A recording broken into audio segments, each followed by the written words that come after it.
Good day mga ka-sports natin dyan. Pagkatapos matalo ng Akari Chargers sa unang set, pagdating naman sa Bardagulan sa ikalawang set ay kumpiyansa nga ang koponan ni Gretchen Soltones na kung saan ay sila naman ang makalamang at sila ang manalo sa second set.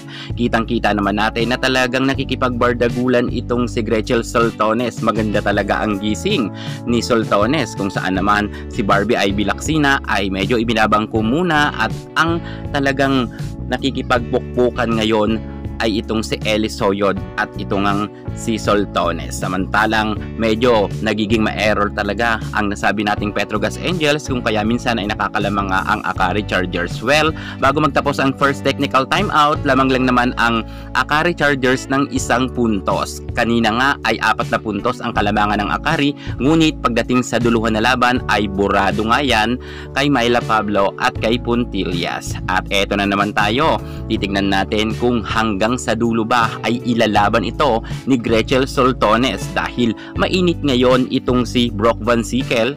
Kanina nga sa set 1 ay medyo off siya pero ngayon ay mukhang nakapag-warm up na itong si Sickle. Speaking sa nag-init, mainit na mainit ngayon ang Barbie Ivy Lacsina kung saan nga ay talagang sunod-sunod ang kanyang puntos at nagkaroon na nga ngayon si Ivy Lacsina ng 16 points. Grabe mga ka-sports natin dyan, second set pa lang nabakbakan to.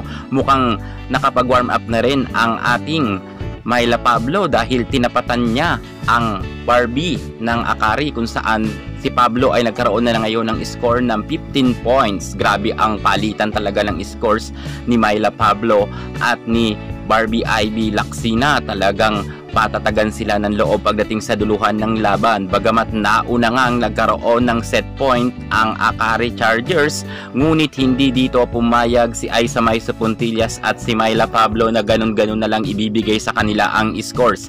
Nauna man ang Akari magkaroon ng set points, ngunit pagdating talaga sa Bardagulan at pagdating sa duluhan na laban, nangibabaw pa rin dito ang tapang ng Petrogas Angels dahil mas marami na nga silang experience pag ganitong laban na dikitan ang scores. At tinapos na nga yan ni Remy Palma kung saan nga nananahimik lamang si Remy Palma at hindi nga siya nagkakaroon ng maraming scores, ngunit ginulat nga itong si Coach Taka ang kanyang team dahil ibinigay nga ni Cheng ang final set dito nga sa nasabi nating magaling na kanilang middle blocker at attacker na si Palma. Kung kaya nagtapos ang score sa 27 at 29.